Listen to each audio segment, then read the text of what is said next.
Now we're going to introduce a new thermodynamic quantity called Gibbs Free Energy, and we abbreviate this one with a G. Gibbs Free Energy is a very useful quantity because it actually tells you the amount of usable potential energy given off or required by a reaction. So we've discussed previously enthalpy, which really gives you the heat released or absorbed by a reaction, and entropy, which gives you an idea of the order or disorder in a system. But those aren't always what you're interested in. Sometimes you're interested in what you can use from the reaction, how much energy is available for you to take advantage of. And that's really what Gibbs Free Energy tells you. So it's a very, very useful thermodynamic quantity. Its relationship with enthalpy and entropy is given here. G is equal to H minus T times S. But this is to find the actual Gibbs Free Energy at any particular moment. We're not usually interested in that. Typically, what we're interested in is the change in Gibbs Free Energy, delta G. So at constant temperature and pressure, which are the most common experimental conditions we find, we see that delta G is given by delta H minus T delta S. Very, very simple relationship. And we can take a second and we can actually rearrange this and see that delta G gives us something else that's really, really important. So I'm just going to do a little derivation here. You don't like derivations, you can skip past this part, but in case you're interested, let's rewrite this. We have delta G, and let's just be explicit and point out that this is delta H of the system. Oops. That should be a minus and equal minus T, and then delta S of the system. I'm just going to do a little rearrangement. The first thing I'm going to do is divide both sides by temperature. So if I divide both sides by temperature, cancels out over here, and we get these things over temperature over here. And then I'm going to multiply the whole thing by -1. So over here, I'm going to get negative delta G over T, and then negative delta H system divided by temperature, and then plus, because two negatives make a positive, delta S system. This piece right here we should recognize as delta S surroundings. Delta S surroundings is given by negative delta H over temperature. So we can see that over here what we really have is delta S system plus delta S surroundings, which means this piece right here is equal to delta S universe, right? Because delta S universe is just equal to the system plus the surroundings, which is what we have over here.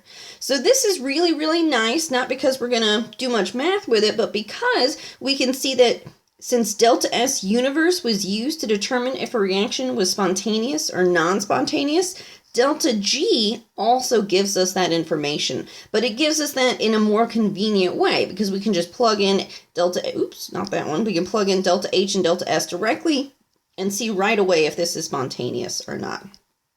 So if we look, I just like to rearrange this. So we've just seen that negative delta G over T is equal to delta S universe.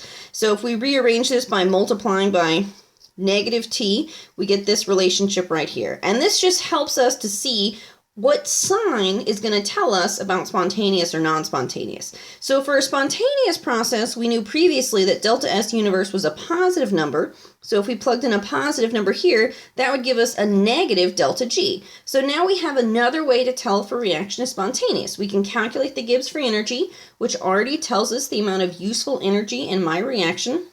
And then we can just look and see if it's positive or negative. If it's negative, that's a spontaneous reaction. If, on the other hand, you have a non-spontaneous reaction, that would be a negative delta S universe, which means we plug in a negative here. Two negatives multiply, give you a positive. So if delta G is positive, that's a non-spontaneous process. And in that case, the reaction would actually like to proceed in the reverse direction. Now, on the rare occasion where either delta S universe or delta G is equal to 0, that's when your reaction is at equilibrium, and so that's why it's not going to go in the forward or the reverse direction. It's just going to stay where it is because reactions like to be at equilibrium. So let's look at both some qualitative and quantitative things we can do with our new relationship with delta G. So for example, predict at what temperatures, high temperatures, low, all or none, the following reactions will be spontaneous in the forward direction. And what this wants is for us to take a look at that delta G expression.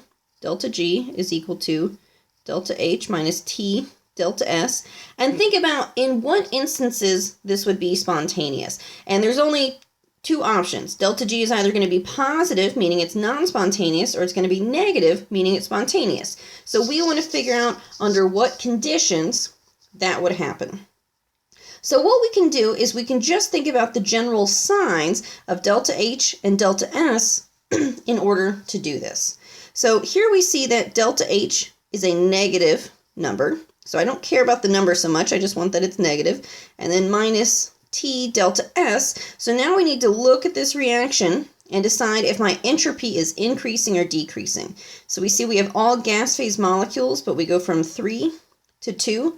That's going to be a decrease in my entropy because it's becoming more ordered. So entropy is going to be a negative number. So here's how I like to do this. I like to think about the two extremes, low temperature and high temperature, and think about whether that's going to give me what I want here, which is a negative number. So I want it to be spontaneous, I want it to be a negative number over here. So the lowest temperature possible is when T is equal to 0. If T is equal to 0, then this whole second piece goes away, and so I would have a negative delta G, which means it would be spontaneous, because negative delta G means spontaneous. So that's one opportunity. Now let's think about high temperature. So if I have a high temperature, then this piece right here is not going to be 0, it's going to be really, really big. So we need to think about the signs involved. So I have a negative minus a negative, which means both of these would be positive.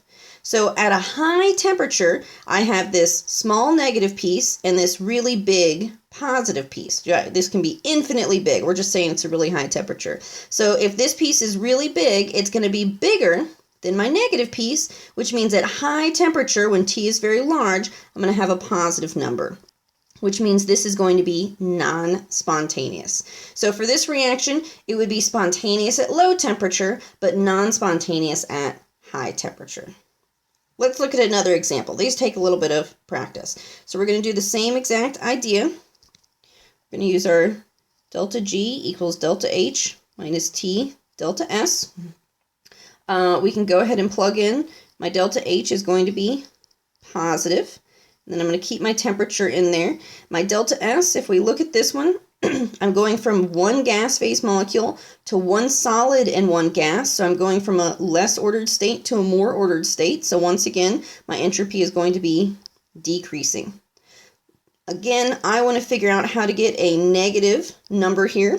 So we're going to look at two extremes. We'll look at low temperature and we'll look at high temperature. These are our two options. At low temperature, that's when we imagine that this piece right here is 0, because 0 is my lowest temperature. So we can just look at this half up here, and we see that at low temperature, this would be a positive number. So this guy would be non-spontaneous at a low temperature. At a high temperature, instead of 0, this guy's going to be really, really big. So let's think about my signs again. I have subtraction, T, and then a negative sign. So two negatives is going to make a positive there. So now I'm just going to have two positives added together. So no matter how big that second piece is, I'm always going to get a positive number. So positive plus a positive makes another positive. So at high temperature, this is also going to be non-spontaneous, which means there are no temperatures at which this reaction becomes spontaneous. So that's what it means by high, low, all, or none. This would be a case where it would be none. There's no temperatures where this reaction is going to happen spontaneously. Keep in mind that doesn't mean the reaction's impossible. It just means that you're going to have to put in a lot of energy to make that reaction happen. Alright, so that's more of a qualitative conceptual thing we can do with delta G, just figuring out the temperature range at which things will be spontaneous. We can also do some more quantitative work, of course, things like this. Is the above reaction spontaneous in the forward direction at 0 degrees Celsius? So in this case, we're basically what we were doing before with delta S universe. We're just going to use our new equation. Delta G is equal to delta H minus T delta S. And for it to be spontaneous, we want this to end up being a negative delta G. So let's just plug in our numbers and see what we get. Now, once again, we have to be careful because of our units here, kilojoules and joules per Kelvin. I always like to turn my kilojoules into joules. I just think it's easier because all you have to do is multiply that number by 1,000 and you're in joules. So my delta H is negative 1036, and I just tack on a times 10 to the third. That's multiplying by 1,000, and that gives me joules. Minus temperature. Now, I need to be careful because it gave me a temperature in Celsius, but I need to turn that into Kelvin. So easy, I'm just going to add 273 Kelvin to that, which really easy, gives me 273 Kelvin in this case. And then I'm going to plug in my delta S, which is negative 153.2 joules per Kelvin. So you see my kelvins will cancel here, and both of my units will be in joules. So I plug that guy into my calculator, and I get negative 9.942 times 10 to the, negative 5, times 10 to the 5 joules. So all I really need to look at is this reaction spontaneous? It has a negative delta G, so yes, this reaction is spontaneous at this temperature. We could also look at this number and say it releases a lot of energy that we would be able to use, so that would be a really nice reaction. All right, we can do one other thing with this, really similar to what we did before. In addition to just calculating delta G to determine if it's spontaneous or not, we can do what we did with delta S universe and determine when it will be spontaneous. And we're going to start out the same way, delta G equals delta H minus T delta S. And we're going to use the same logic we did before. A negative delta G means spontaneous. A positive delta G means non-spontaneous. So if I want to look at when it becomes spontaneous versus non-spontaneous, I just set this piece equal to 0. That's the border between spontaneous and non-spontaneous. That's when it goes from one to the other. And then I just plug in my numbers like I did up there. So I still have negative 1036. Again, I'm going to convert this to joules by multiplying by 1,000. Now I have joules. I don't know temperature this time, so I'm going to be solving for this guy. And then I have negative 153.2 joules per Kelvin. So now I just need to do a little rearrangement. First of all, these two negatives, because I'm subtracting a negative, they're both going to become positive, so that makes my life easy. And I'm going to add this piece over to the other side, so I get 1036 times 10 to the third joules equals temperature times 153.2 joules per Kelvin. And now I'm just going to divide both sides by that 153.2 joules per Kelvin. So my joules will cancel. Now this Kelvin was at the bottom of a fraction, but notice it was per Kelvin at the bottom. So now when I do the division, it moves up to the top. So I plug this into my calculator and I get 6762 Kelvin as my temperature. So we can see this reaction only becomes non-spontaneous at very, very high temperatures.